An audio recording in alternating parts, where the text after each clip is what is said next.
لا الہ الا اللہ لا الہ الا اللہ لا الہ الا اللہ لا الہ الرحمن الرحیم۔ قربانی کے حوالے سے، قربانی کے جانوروں کے حوالے سے عمر کا بھی شریعت کے اندر ایک تعین ہے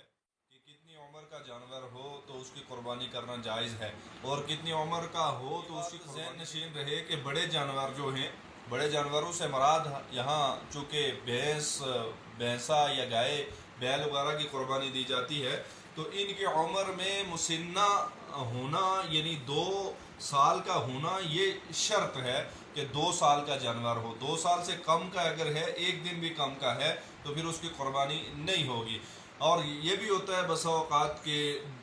دانت دیکھے جاتے ہیں، اور دانت یہ علامت کے طور پہ ہیں کہ 2 سال کا یہ جانور ہوا ہے یا نہیں ہوا، لیکن کہیں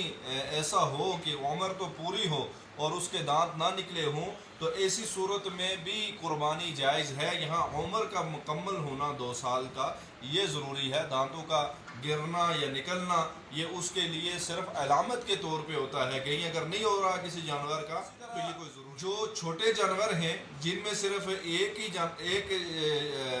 حصہ ہوتا ہے اور ایک ہی شخص کی طرف سے ہوتا ہے، بڑے جانوروں میں چونکہ 7 حصے ہوتے ہیں اور ان کی عمر 2 سال میں نے عرض کر دی۔ چھوٹے جانور بکری ہے، بکرا ہے، مینڈا ہے، دمبا ہے،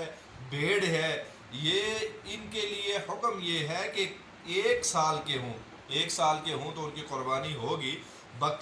بکری کے لیے 1 سال کا مکمل ہونا ضروری ہے، اگرچہ وہ اس سے پہلے کتنے ہی بڑے کیوں نہ ہو جائیں اور فربے اور موٹے کیوں نہ ہو جائے۔ البتہ یہ ہے کہ مینڈے کے لیے، دمبے کے لیے اور بھیڑ کے لیے حکم یہ ہے کہ 6 ماہ سے زائد کا اگر کوئی بھیڑ دمبا وغیرہ کوئی 6 ماہ کے سے زائد سال کے دمبوں میں، سال کے مینڈوں میں، سال کی بھیڑوں کے اندر چھوڑا جائے تو وہ اپنے وجود کے اعتبار سے ایسا محسوس ہو کہ یہ سال کا ہے، یعنی وہ طاقتور بھی ہو، موٹا تازہ بھی ہو، فربا ہو، تو ایسی صورت میں یہ خصوصیت کے ساتھ چونکہ اس جنس کے لیے بھیڑ اور دمبے اور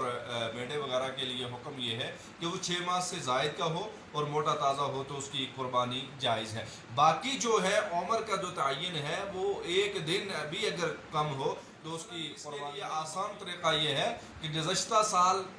ذی الحجہ میں کوئی کوئی جانور پیدا ہوا، وہ